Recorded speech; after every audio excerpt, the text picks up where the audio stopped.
Thanks, Brother Ern, and good morning, brothers and sisters. It's great to meet with you again as we do this morning, isn't it, to remember our risen Lord. The words of Paul in Hebrews 10 and verse 19 to 23 encourage us that as we come this morning, it is with boldness that we can enter the holiest through our Lord Jesus Christ. It's with full assurance of faith that we can have our hearts sprinkled and our bodies washed clean, because God is faithful that has promised. And as we sung the first hymn, you might have noticed that it was taken from Psalm 46. You may have read it portrayed God as our refuge and our strength, able to keep us through the rough seas, through the roaring water, through shaking hills, the many struggles of life. And it's great to have that confidence, isn't it? That unshakable confidence in God's way.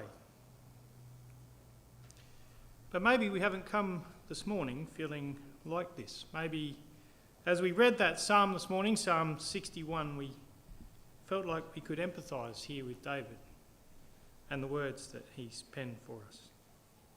And so this morning I'd like to spend some time in Psalm 61, considering the mind of David here as he comes from a place of despair to a place of confidence in these 8 verses, and how we can use this in our lives as a model as we endeavour to hold fast to our faith until our Lord returns.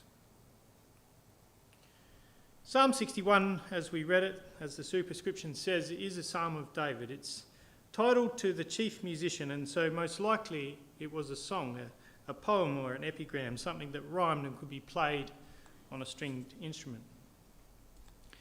And you might have noticed as we read through it, there seems to be kind of 4 parts that develop through the psalm.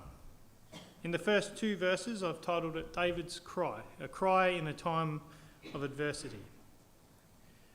In verses 3 to 5, I've entitled it David's Trust. I think it's his trust from experience of what God has done for him in the past. In verse 6 to 7, we have David's assurance of what God will do based on what he has done in the past. And then finally in verse 8, we have David's resolve, the end of the journey, the end of this period in his life as he realises there's something missing, something that he hasn't been doing. And so we see his resolve for consistency in his relationship with God. So when could have Psalm 61 been written? Well, as we read through the chapter, there's a few pointers, I think, that might help us to suggest the time frame of this psalm.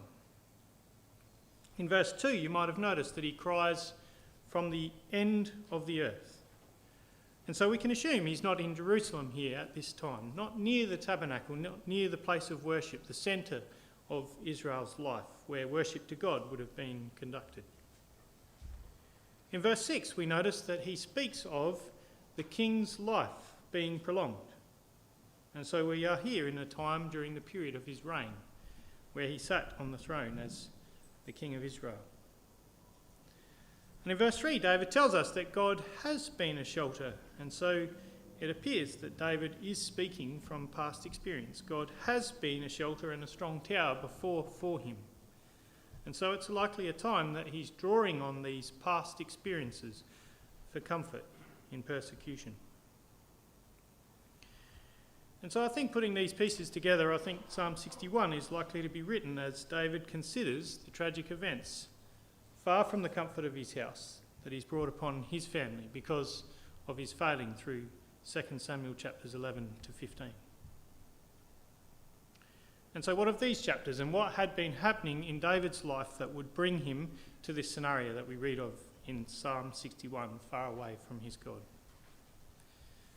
Well, we know the events well, don't we? It started with David's sin, committing adultery, murder, and then desperately trying to hide his mistakes.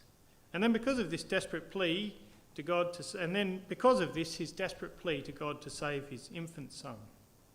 We can read of his family becoming ruined with incest and murder. We can read of the revolt of Absalom against him with the support of some of David's friends. We can read of David forced to flee from his own house for his life. We can read also of his son Absalom taking his concubines in the sight of the people. They were terrible chapters in the record of Israel's history, weren't they? But if we think about it, we can find David in a similar position physically many years before, far from Jerusalem, again fleeing for his life, and this time from Saul before he was made king over in 1 Samuel 20. And so living on the run wasn't a new experience for David, was it? And I think we can pick this up as we read Psalm 61.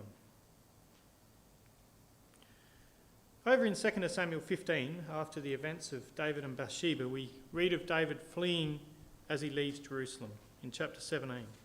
And in chapter 17, verse 27, we read of David coming to a place called Mahanaim.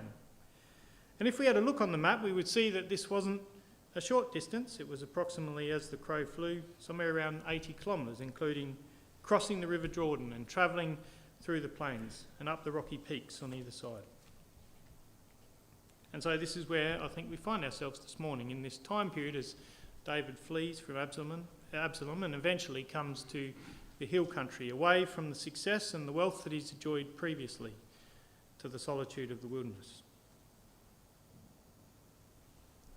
It's interesting that this place David travels to is named many years before in Genesis 32, where Jacob also was in a desperate situation as he left Laban and heard of Esau coming to meet him. And it was here that he met with the angels. And so Jacob called that place Mahanaim, or a place of two encampments or two hosts. I'm sure as David reached this place, as he heard of the fact that Absalom was crossing the Jordan and the words that he would have thought of the words that Nathan had said to him in 2 Samuel 12. Now therefore the sword shall never depart from thine house, because thou hast despised me and hast taken the wife of Uriah the Hittite to be thy wife. The word despise there gives us the idea of making God low. And so now the consequence of what he had done in his life, making God low in his life, was coming to pass. And so it's with all of this in mind that we come to Psalm 61, and I feel straight away in verse 1 David's plight and distress. Hear my cry, O God, attend unto my prayer. Hear his cry. It's a cry of real distress, of desperate need, a shriek or a creaking as the word indicates in the Hebrew. He's under pressure. Attend to my prayer. Incline your ear. Angle it down. That's David's prayer to God. Bring your ear down to me and listen to my need. And so what is his cry to God? Well, verse 2, from the end of the earth I will cry unto thee when my heart is overwhelmed. Lead me to the rock that is higher than I. From the end of the earth, David comes to God. From the extremity of the earth, the border as it were. And the root of this Hebrew word means to cut off or to destroy or to scrape off. And we know this wasn't the case at this time. David was still within Israel. But in the mind of David, he felt like this, didn't he? He was distant from God. He'd lost that connection. He felt cut off as he battled the problems in his life and the life of his family. And so it's from this dark place that David cries.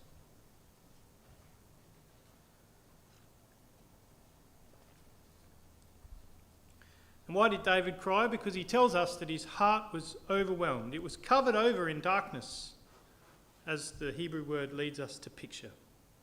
And this idea of being overwhelmed or covered in darkness is picked up in the record of Jonah, in fact.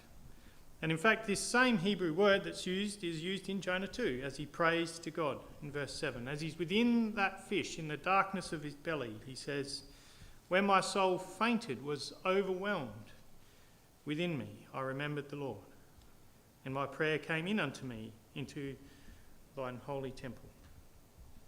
So it was at Jonah's weakest time as well, as he's within the belly of this fish, miles away from where he was supposed to be, having tried to put God to the back of his mind. But in this position, he finds himself instead remembering God and his prayer being heard in God's temple at the centre of Israel. And so David here in Psalm 61 finds himself in this same place, mentally as Jonah. Darkness surrounds him. He cannot lift himself out. And so in this moment of distress, without the distractions and comforts of life, he cries to God to Lead him to the rock that is higher than I. Rotherham's translates this as the rock that is too high for me to climb. It's a place that David himself cannot reach without God's help. And if we look back at the verse, it really emphasises this by saying that it's his plea to be led to the rock. It's not any rock, it's not one of the many rocks around him as he fled out of Jerusalem, up Mount Olivet, down over the Jordan and up the other side. It wasn't one of the rocks that he would have settled on as he came to the area of Mahanaim, an area that had been previously used as a stronghold before by Abner and Ishbosheth, as Ishbosheth tried to set up rule after Saul. But instead it is the rock that is higher than all this, the rock that is higher even than him as the king. You know, if in fact this psalm was written at the occasion that we've discussed this morning, it's interesting to note back in 2 Samuel 15, it specifically mentions that David went up as he left Jerusalem 4 times as he fled from Absalom in 2 Samuel 15. In verse 30 we read, "And David went up by the ascent of Mount Olivet, and wept as he went up, and had his head covered, and he went barefoot. And all the people that were with him covered every man his head, and they went up, weeping as they went up." Yet here, even as he's going up, David is overwhelmed as he pens this psalm, maybe retrospectively as he looks back on this journey, with his greatest desire that God would lift him up above the present life to this place of strength that was too high for him to climb. As we continue through the psalm, we see a change here in the next 3 verses. It seems that maybe David has stopped talking for a moment as he flees. And as he pauses here, he thinks about his life and he thinks about the things of the past, similar situations that he'd been in. And this time of reflection seems to lift David's mind past the worries of the moment. And so he says in verse 3, "For thou hast been a shelter for me and a strong tower from the enemy." Thou hast been a shelter and a tower, one a symbol of a hiding place from his enemies, and one that gives the idea of a defence from his enemies. And so David here remembers back through his life to occasions where God had been a refuge, where God had been a defence. Maybe a refuge in times like 1 Samuel 22 in the cave of Adullam, and maybe a defence in times like 1 Samuel 17 as he helps him overcome Goliath. And so when we get to verse 4, he can say with confidence, "Because you have done this for me in the past, even though now I'm in distress, I will abide in thy tabernacle forever." And the word abide here means to sojourn or to dwell or to lodge. And if we think back to the wilderness wanderings, the tabernacle was put in place as God's meeting place with Israel, wasn't it? It was so God could dwell with Israel. It was how God communicated with Israel and developed a relationship with them. And so David's able to take confidence that even in this time of trouble, like Jonah, his prayer could be heard in God's house once he removed these distractions and placed his confidence in God. Reading on in verse 4, "I will trust in the covert of thy wings." And so he emphasises that God is more than someone to just dwell with. It's a paternal picture, isn't it? He can find refuge under God's wings, a hidden place from his enemies, as the word covert conveys. It fits with the idea of a mother with the chicks, placing her wings over them, protecting them with her own life, not allowing anyone close to them. And so David finishes verse 4 with the word Selah, a time to pause and consider as he reflects back on all of these thoughts.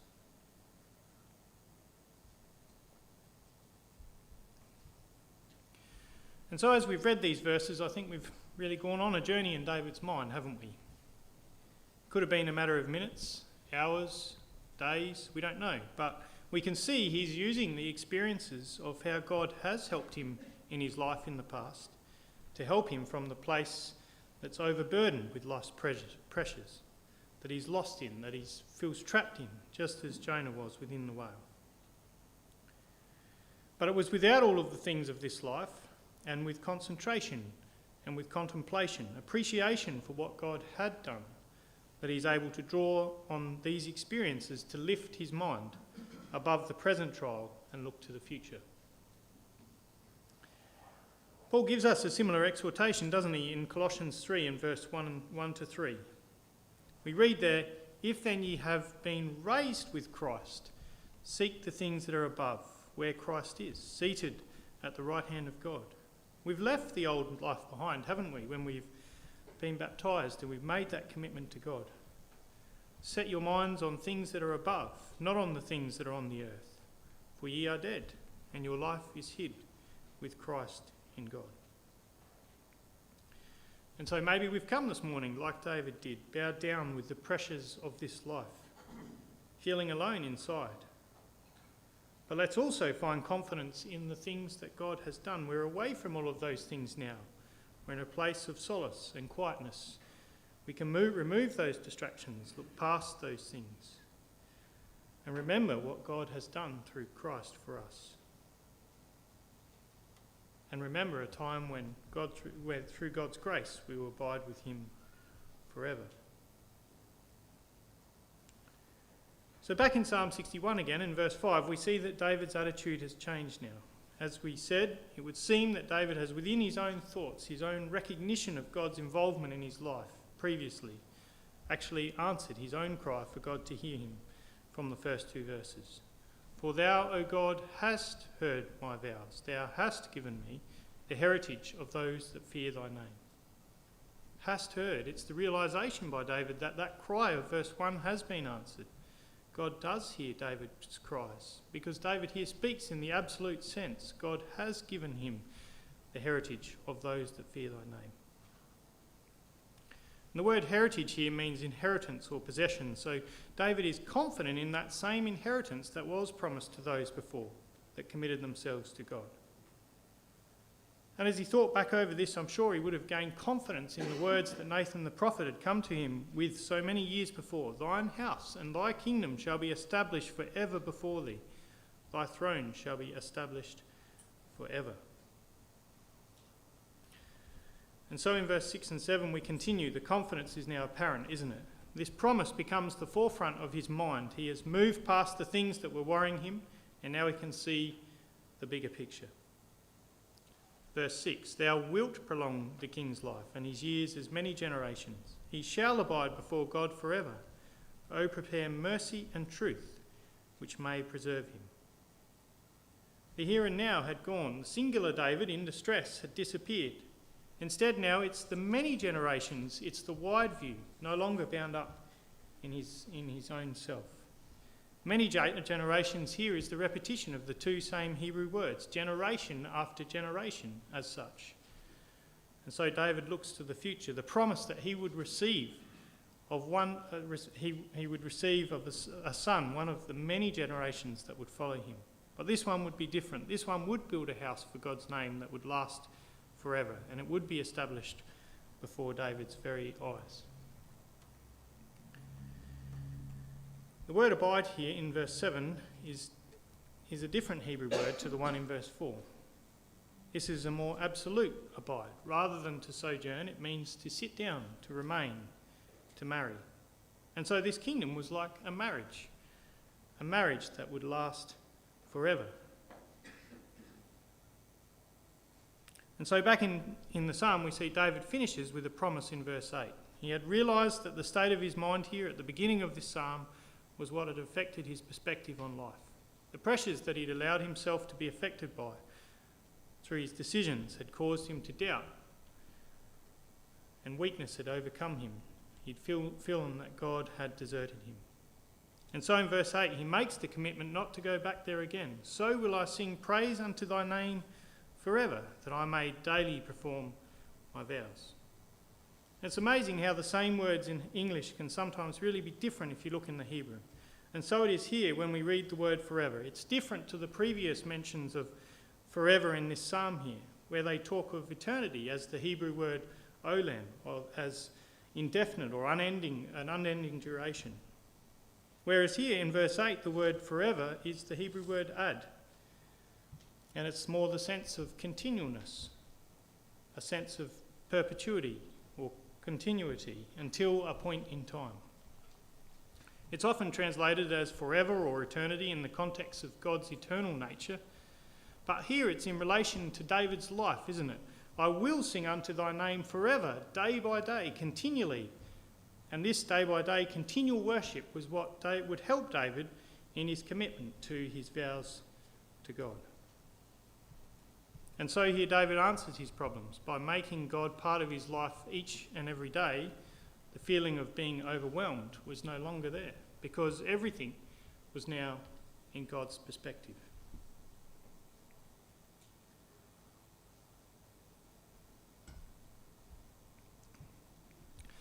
I think we can see this as well with the grouping of the Psalms here, how I think Psalm 62 is deliberately put here together with Psalm 61. Because if we take what we've covered in Psalm 61 and we read straight on into Psalm 62, verse 1, truly my soul waits upon God. From him cometh my salvation. He only is my rock and my salvation. He is my strength. I shall not be greatly moved. Verse 5, my soul wait thou only upon God, for my expectation is from him. He only is my rock and my salvation. He is my defence. I shall not be moved. In God is my salvation and my glory. The rock of my strength and my refuge is in God. Trust in him at all times, ye people. Pour out your heart before him. God is a refuge for us. Verse 11, God hath spoken once. Twice have I heard this, that power belongeth unto God.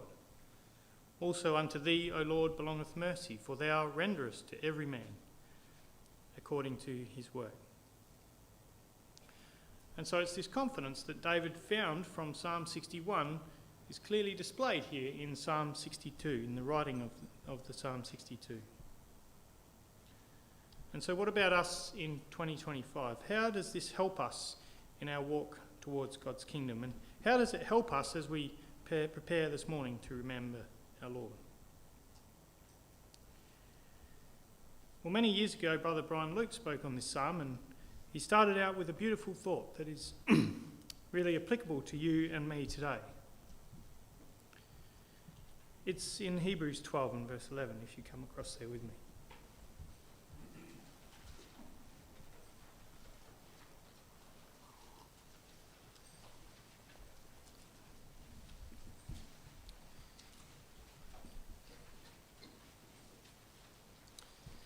Hebrews 12 and verse 11, Paul says here, now no chastening for the present seemeth to be joyous, but grievous. Nevertheless, afterward it yieldeth the peaceable fruit of righteousness unto them which are exercised thereby. And so simply put, Paul reminds us that all of this chastening yields fruit. Trial is there to improve us, to improve our character, to help us to develop, if we allow ourselves to be exercised by it. And if we look into the meaning of the word exercised, it means to exercise naked in the school of athletics, to exercise vigorously in any way, either in body or mind. And it's used 4 times in the New Testament, and we won't go through all of those, but they're worth having a look at. But if we think about David and this psalm and what happened as David left that palace and fled from Absalom, what happened as he crossed the Jordan, as he climbed the other side, well, I think it's simple, and it's exactly this. His mind was stripped back. All the clutter of this life, the clutter of the day-to-day, the security of the things around him, they all disappeared, didn't they? And because he hadn't been exercising his mind, because he'd been distracted by his family's problems, when this happened, he had no defence, did he? No muscle memory in a physical sense. An athlete would train day by day for this, continual practice. But David, distracted by the things in his life, fell into a dark hole. One where he felt that God was far away, where he was cut off or covered over with his own struggles. And so it was only after this moment of affliction where he was stripped back, naked as it were, he could see past the day-to-day. He could see past to see that God had actually always been there, realising that God's ear had always been ready, that God had always been his only constant rock, his only tower, his only shelter, covert, that was higher than David, and always had the ability to lift David from the place he was. And so he realised the need, as we read in verse 8, for continually and daily exercising his mind in thankfulness and commitment to his promise, focusing it on God's way, on God's bigger picture, And I believe we see this as a result for David in Psalm 62. And so we come this week, as we do every week now in 2025, many years after this occasion, many years further than anyone would have thought before our Lord returns. Have we allowed the things of this life to overcome us, to make us feel like we've fallen into a great hole that we can't escape from? Maybe that connection that David found again with God has been missing this week. And maybe this morning is a time to recommit, to commit to our vows, to daily acknowledge God in our lives. Maybe we need to make sure that the suffering now that we struggle with, that doesn't really seem very pleasant now, really exercises our mind to bring forth fruit. Does really strip it back naked, as it were, with no distractions. Building those clear channels in our mind, that muscle memory, as it were, so that when our mind is exercised by the struggle of mortality, we're able to see past our small picture, our small life, to the bigger picture that God has set before us. And so may our thoughts be as David's. One thing I have desired of thee, O Lord, that I will seek after, that I may dwell in the house of the Lord all the days of my life, to behold the beauty of the Lord and to inquire in his temple.